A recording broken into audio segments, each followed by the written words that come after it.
चलिए दोस्तों, PR course का अगला टॉपिक स्टार्ट करते हैं, जिसका नाम था स्पिन क्वांटम नंबर। जी हाँ दोस्तों, 11 बज चुके हैं फिक्स। रात के 11 बजे आपके लिए रिकॉर्ड कर रहा हूँ। मेरे पास कोई रिकॉर्डिंग नहीं है, नया लेक्चर करता हूँ आपके लिए। अगर मैं कुछ कर रहा हूँ तो बदले में सिर्फ आपसे एक चीज़ मांगता हूँ कि अगर ये अच्छा लग रहा है तो सब्सक्राइबर इंक्रीज होते जाने चाहिए। हर पीआर कोर्स का टॉपिक तभी आएगा जब मुझे मोटिवेशन मिलेगा, और मोटिवेशन सिर्फ सब्सक्रिप्शन से मिलता है। तो जितने भी बच्चे देख रहे हैं वो प्लीज़ सब्सक्राइब करिएगा। बिना सब्सक्रिप्शन के सिर्फ वीडियो को आगे बढ़ के छोड़ दिया तो अगला वीडियो शायद किसी और का जो फायदा कर सकता था वो नहीं करे, क्योंकि वो मोटिवेशन मुझे नहीं मिलेगा। तो सब्सक्रिप्शन चालू रखिए, फटाफट सब्सक्राइब कर दीजिएगा, चैनल को रोकिएगा नहीं। स्पिन क्वांटम नंबर के बारे में एक सबसे अच्छी चीज़ है वो ये है कि सबसे पहले इसे एक साइंटिस्ट थे,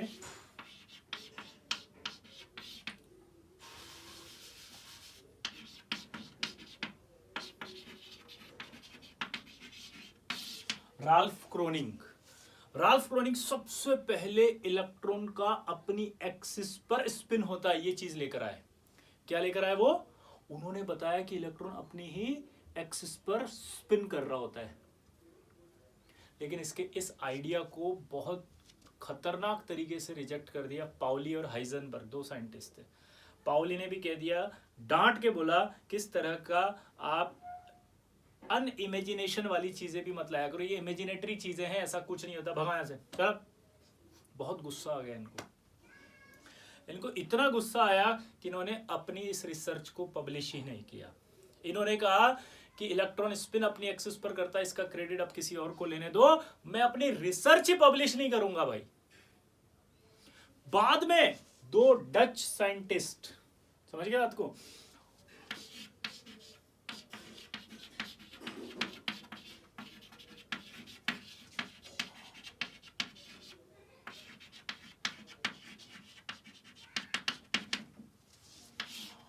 उल्हेनबेक और सैमुअल गॉडस्मिथ, दो डच साइंटिस्ट ने ये बताया कि इलेक्ट्रॉन अपनी एक्सिस पर भी घूमता है। जैसे सन के चारों तरफ अर्थ घूमती है और अर्थ अपनी एक्सिस पे भी घूमती है, वैसे ही इलेक्ट्रॉन भी अपनी एक्सिस पर स्पिन करता है। और उस स्पिन को बताने वाली क्वांटम नंबर होती है स्पिन क्वांटम नंबर, और इसको हम ऐसे भी लिख सकते हैं।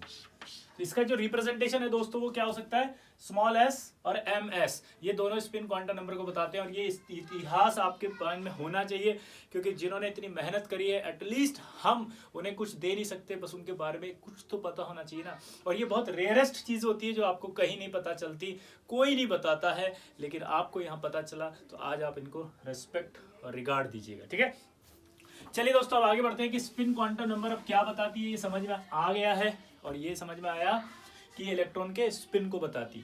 तो स्पिन या तो वो क्लॉकवाइज करेगी या एंटी क्लॉकवाइज करेगी, तो उसके रिप्रेजेंटेशन को तैयार किया गया। अगर इलेक्ट्रॉन इस तरह से स्पिन कर सकता है और इस तरह से स्पिन कर सकता है, ये रिप्रेजेंटेशन स्पिन क्वांटम नंबर का है। इसमें से किसी को भी आप क्लॉकवाइज, ठीक है, और किसी को भी एंटी क्लॉकवाइज आप बोल सकते हैं, ठीक है। तो इलेक्ट्रॉन के लिए आपको किसी, ये जो स्पिन बोलोगे आप इसे क्लॉकवाइज भी बोल सकते हो, इसे एंटी क्लॉकवाइज भी बोल सकते हो, और इसकी वैल्यू आप प्लस मतलब हाफ डिसाइड की गई, प्लस हाफ और माइनस हाफ। तो किसी के लिए भी आप प्लस हाफ और किसी के लिए भी आप माइनस हाफ लिख सकते हो, कोई फिक्स नहीं होता। ध्यान सुनिएगा दोस्तों, यहाँ पर कोई फिक्स नहीं होता है कि इसी को प्लस हाफ कहेंगे, इसी को माइनस हाफ कहेंगे, इसको भी प्लस हाफ, इसको भी माइनस हाफ। लेकिन हाँ, अगर आप इसको प्लस हाफ बोल रहे हैं तो फिर ये माइनस हाफ नहीं हो सकती वैल्यू, ठीक है। इस तरह से अगर रिप्रेजेंटेशन आता है इलेक्ट्रॉन का तो इसको बोला जाता है स्पिन अप। इस तरह से रिप्रेजेंटेशन आता है तो इसको बोला जाता है स्पिन डाउन। तो आपको सिर्फ ये दो रिप्रेजेंटेशन ही ध्यान रखने हैं, आपको और कुछ समझ में नहीं आना चाहिए इसके अंदर से। आपको दो लाइन समझनी है बस, कि स्पिन क्वांटम नंबर इलेक्ट्रॉन के स्पिन को बताती है अपनी ही एक्सिस पर। और इलेक्ट्रॉन दो तरह से स्पिन कर सकता है, या तो वो क्लॉकवाइज करेगा या एंटी क्लॉकवाइज करेगा। और उसके इस क्लॉकवाइज या एंटी क्लॉकवाइज स्पिन का रिप्रेजेंटेशन इस तरह से दिया जाएगा एरो के थ्रू। अगर ये एरो है तो स्पिन डाउन है, ये एरो है तो स्पिन, सॉरी, ये एरो है तो स्पिन अप है, ये एरो है तो स्पिन डाउन है। क्लियर? और ये वैल्यू या तो प्लस हाफ हो सकती है या माइनस हाफ हो सकती है, ये वैल्यू प्लस हाफ हो सकती है या माइनस हाफ हो सकती है, ठीक है।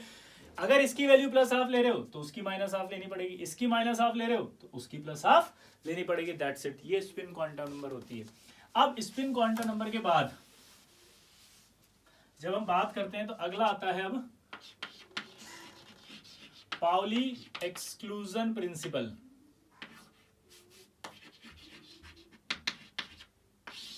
ठीक है, तो पाउली एक्सक्लूजन प्रिंसिपल की अगर हम बात करते हैं तो पाउली एक्सक्लूजन प्रिंसिपल क्या कहता है, वो ये कहता है कि किसी भी ऑर्बिटल में, ये डब्बा जो था ना कल मैंने बताया था, इस डब्बे को पिछले पीआर कोर्स में बता चुका हूं, ये कैसे 2 इलेक्ट्रॉन जो होते हैं मैक्सिमम रख सकते हो आप, यानी कि एक ऑर्बिटल में मैक्सिमम 2 इलेक्ट्रॉन रख सकते हो, ये इसने बोला, इससे ज्यादा नहीं रख सकते।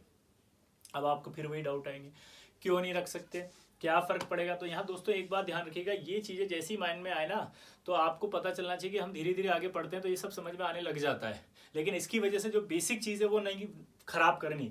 तो यहाँ पर 2 इलेक्ट्रॉन रखते हैं, ये उसने बताया, और इसका रीजन होता है रिपल्शन, वो हम आगे पढ़ेंगे।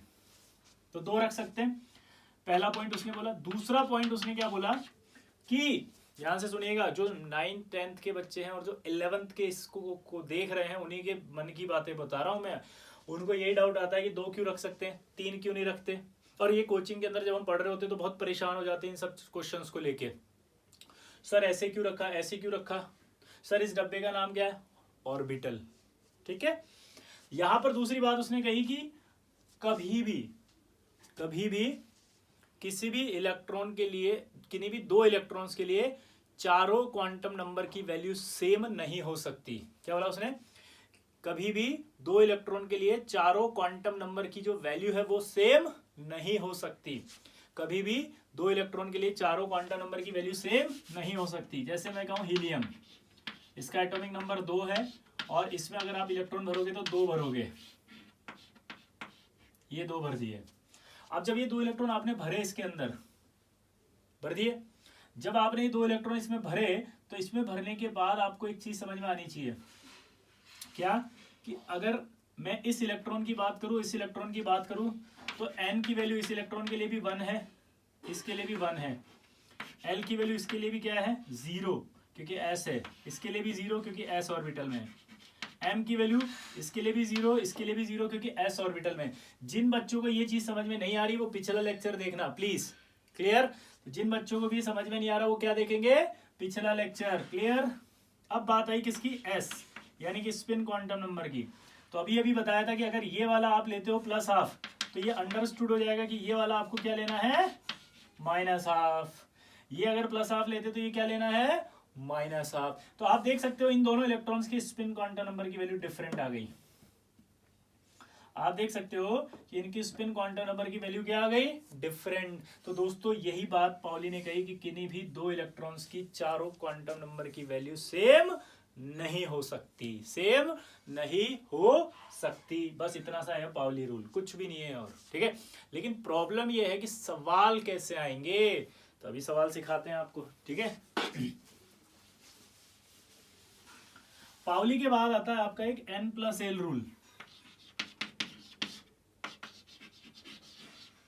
और इस n+l रूल का एक नाम है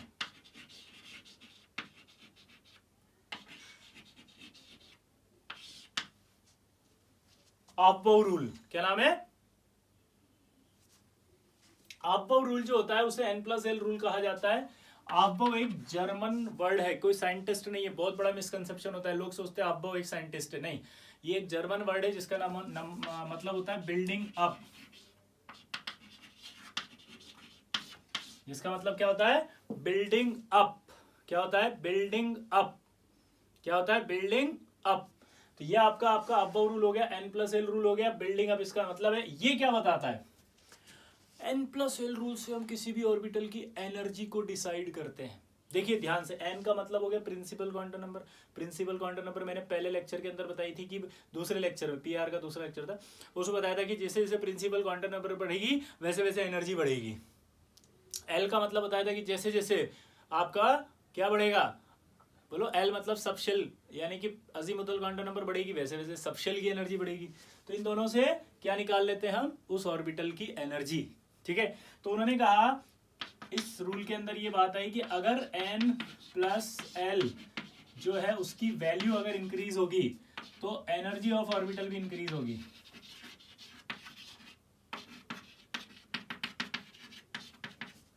क्या बोला जाए बताओ कि if n plus L value increase तो एनर्जी ऑफ ऑर्बिटल भी क्या हो जाएगी, इंक्रीज हो जाएगी। ठीक है, बट अगर n plus L value same आ जाए, मतलब ऐसा कुछ हो जाए कि दो ऑर्बिटल के लिए n plus L value same आ जाए, देन आप क्या करेंगे, आप देखेंगे n से n इंक्रीज तो एनर्जी ऑफ ऑर्बिटल इंक्रीज।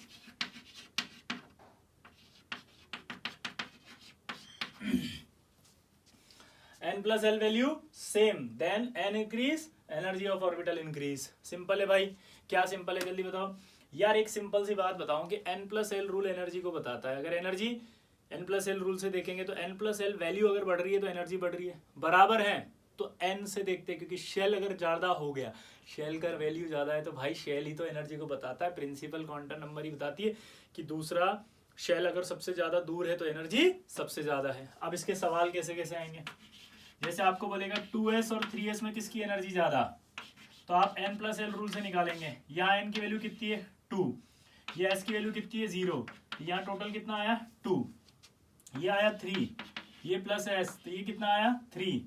तो बताओ किसकी एनर्जी ज्यादा, 2s और 3s में 3s की एनर्जी ज्यादा, किसकी 3s की।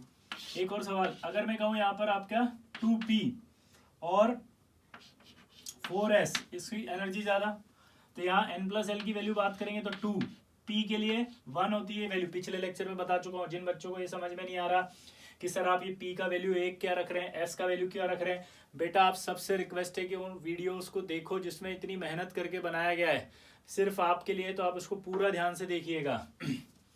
ये 4 प्लस 0 तो ये टोटल कितना हुआ 3, ये क्या हुआ 4, तो किसकी एनर्जी ज्यादा हुई 4, तो ये ज्यादा। अब अगर मान लो आपको ये दे दे सवाल कि 3s और 2p, अब 3s में 3 प्लस 0 आएगा तो 3, ये 2 प्लस 1 आएगा तो 2, टोटल बताओ कितना हो फटाफट, किसका ज्यादा 3s और 2p में किसका ज्यादा, ऑब्वियस सी बात है, अरे ये 3 आएगा। ये ऑब्वियस सी बात है कि इनकी दोनों की वैल्यू सेम आ रही है, अगर इनकी वैल्यू सेम आ रही है तो ऑब्वियस सी बात है किसका ज्यादा होगा, जिसके लिए n ज्यादा होगा। ठीक है, अब अगर मैं कहूँ 3d और 4s में किसकी ज्यादा, तो 3d के लिए वैल्यू कितनी होती है 2, ये 4, इसके लिए कितनी होती है 0, तो ये 3 और 2 कितना हुआ 5, ये 4 प्लस 0 कितना हुआ 4, तो किसकी एनर्जी ज्यादा 3d की एनर्जी ज्यादा। तो यहाँ 3d की एनर्जी ज्यादा आ जाएगी किससे 4s से। This is the n plus L rule. अब ये जो n प्लस एल रूल आपने पढ़ा है अभी, ये मल्टी इलेक्ट्रॉनिक सिस्टम के लिए होता है।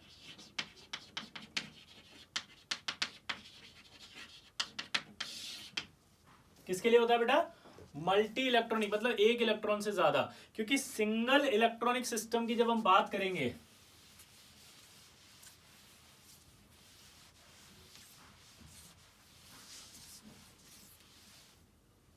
जब हम सिंगल इलेक्ट्रॉनिक की बात करेंगे, पहले तो मल्टी की बात करते हैं। देखो 1s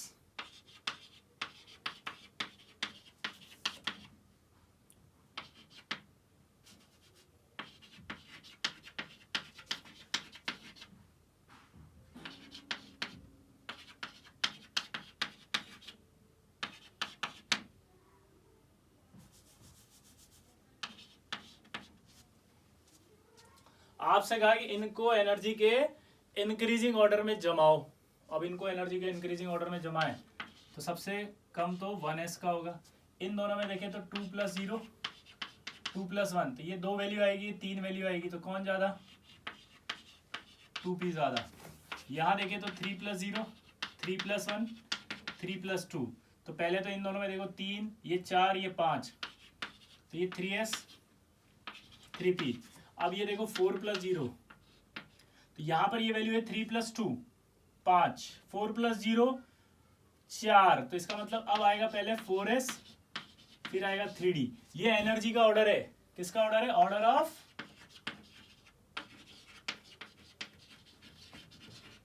एनर्जी। जी हाँ दोस्तों, इलेक्ट्रॉन कैसे भरते हैं ये मैं सिखाऊंगा इसके अंदर आपको अगली पीआर लेक्चर के अंदर।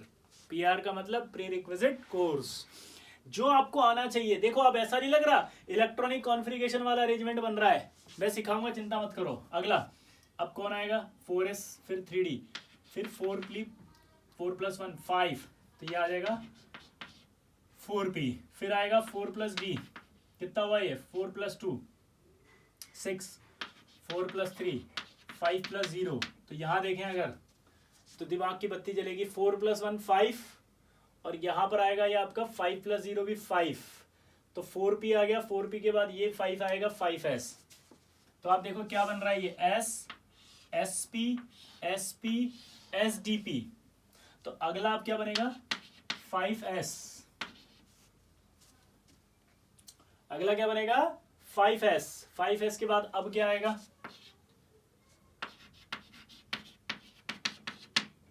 ये 5s 4d 5p। कैसे 4d जो है वो कितना था 4+2 6 और 5+1 कितना था 6, तो ये आपका क्या होगा कम, क्योंकि इसका n वैल्यू कम है और इसका n वैल्यू ज्यादा है। क्लियर दोस्तों, तो ये 5p आ गया।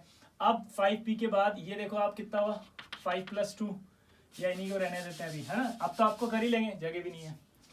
तो आप जब देखेंगे तो मैं आपको इस तरह से वापस से अगली क्लास में जो पीआर लेक्चर होगा उसमें आपको ये सवाल पूछूंगा। क्या सवाल पूछूंगा, किसको बोलो, तो इलेक्ट्रॉनिक कॉन्फ़िगरेशन होता है ये, इसमें एनर्जी के इंक्रीजिंग ऑर्डर में हमने इलेक्ट्रॉन्स को भरा है, ये मल्टी इलेक्ट्रॉनिक सिस्टम के लिए है। इसको आप ध्यान से देखेंगे तो आपको दिखेगा S, sp, sp, sdp, sdp, और ऐसे आगे sfdp, sfdp। ये ऑर्डर होता है इंक्रीजिंग ऑर्डर में इलेक्ट्रॉन्स को भरने का। इसका फायदा अगली क्लास में बताएंगे क्या होता है, ठीक है। ये तो हो गया मल्टी के लिए। अब सिंगल इलेक्ट्रॉनिक सिस्टम की बात करें,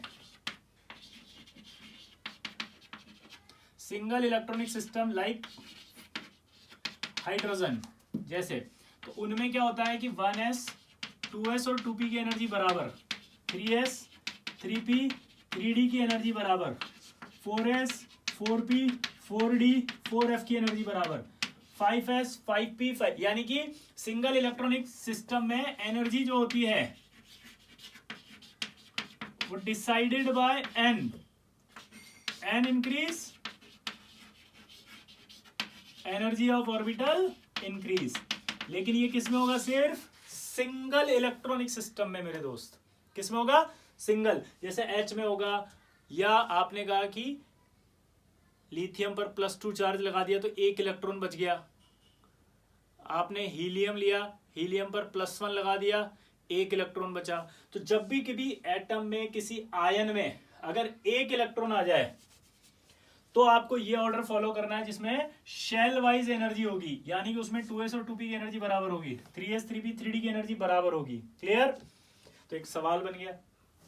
सेकंड शेल में हाइड्रोजन के लिए सेम एनर्जी वाले कितने ऑर्बिटल हैं, 3 ऑर्बिटल तो p में होंगे, 1 ऑर्बिटल s में होगा, टोटल 4 ऑर्बिटल। इधर आओ, 1 इसमें, 3 इसमें और 5 इसमें, 5 3 8 और 1 9। थर्ड शेल में 9 ऑर्बिटल ऐसे हैं जिनकी एनर्जी इक्वल है। मैं आपको अगली क्लास में इसके बारे में और डिटेल में समझाऊंगा। तब तक के लिए आप इसको अच्छे से याद करके आइएगा। और ऐसा क्यों होता है, अगला डाउट यही आएगा, ऐसा क्यों होता है, ये आपको हम एटॉमिक स्ट्रक्चर के अंदर पढ़ेंगे तब बताएंगे। कहाँ पे, एटॉमिक स्ट्रक्चर। क्लियर, तो आज के लिए इतना ही। ये आपका अफबाउ रूल भी समाप्त। तो पाउली रूल हो गया, अफबाउ रूल हो गया। अगली क्लास यानी अगला जो लेक्चर आएगा उसमें हम हंस रूल और उसके बाद इलेक्ट्रॉनिक कॉन्फ़िगरेशन, यानी किसी भी एटम में इलेक्ट्रॉन कैसे भरते हैं वो करेंगे। उसके बाद हम पढ़ेंगे नोडल प्लेन। नोडल प्लेन के बाद हम पढ़ेंगे पैरामैग्नेटिक क्या होता है, डायामैग्नेटिक क्या होता है। उसके बाद हम पढ़ेंगे इफेक्टिव न्यूक्लियर चार्ज कैसे निकालते हैं, जेड इफेक्टिव क्या होता है, उसका क्या इफेक्ट पड़ता है। ठीक है। तो ये सब आगे आने वाले टाइम में पढ़ेंगे। और फिर उसके बाद इसी कोर्स में मैं आपको प्रैक्टिस कराऊंगा। जितने भी जेईई मेंस में सवाल आए हैं, एडवांस में सवाल आए हैं, और कितने भी अच्छे आपको जितने भी इंस्टीट्यूट में आपको सवाल कराए जाते हैं, उनमें आपकी शीट्स कैसे आप करेंगे, तो उसकी डीपीपी आप कैसे करेंगे, और कैसे आप अपनी कोचिंग के अंदर भी टॉप कर सकते हैं, उसकी सारी चीज़ें मैं आपको यहाँ पर समझाऊंगा। लेकिन एक ही कंडीशन है कि मेरा ये मोटिवेशन या मेरा ये विजन तभी पूरा होगा जब आप इसको सब्सक्राइब करेंगे। चैनल के अंदर जब मुझे लगेगा लर्नर्स बढ़ रहे हैं, यहां मैं सब्सक्रिप्शन का मतलब लर्नर्स से समझ रहा हूं। एक टीचर के अंदर मोटिवेशन कब आता है? जब वो क्लास में पढ़ा रहा हो, सिर्फ एक बच्चा हो, तो क्या आप उससे ये एक्सपेक्ट करेंगे कि वो फुल एनर्जी के साथ पढ़ाए? नहीं, वो भी एक मानव स्वभाव का व्यक्ति होता है। उसके भी अंदर इच्छा होती है कि टीचर सिखाना कब चाहता है? जब उसके सामने सीखने वाले लोग होते हैं। तो जब मैं सुबह उठूं, अब ये खत्म हो गया, अभी 11:20 पे ये खत्म हुआ, अब मैं इसको अपलोड करूंगा, रात के 12 सवा 12 तक ये आएगा। तो जब मैं सुबह उठूं तो मेरी एक एक्सपेक्टेशन होनी चाहिए ना कि मेरे एफर्ट से मेरे लर्नर ने सीखा, और ये लर्नर और सीखना चाहते, तब जाके मुझे और अगले दिन का मोटिवेशन मिलता है। ठीक है, तो ये मोटिवेशन बनाए रखिएगा। मैं यहाँ सब्सक्रिप्शन का मतलब, सब्सक्राइबर का मतलब लर्नर्स से सीख रहा हूँ, लर्नर्स से निकाल रहा हूँ। जब मैं सुबह उठ के देखूँ कि हाँ मेरे लर्नर्स बढ़ रहे हैं, मुझे देखना चाहते हैं, मुझे सुनना चाहते हैं, मुझसे पढ़ना चाहते हैं, तभी तो पढ़ाऊंगा ना यार। अगर मान लीजिए कोई क्लास खाली है, उसमें मैं जबरदस्ती जाके पढ़ा रहा हूँ, तो क्या पढ़ाऊंगा? मैं कभी नहीं पढ़ाऊंगा। समझ गए बात को? मिलते हैं अगली क्लास में।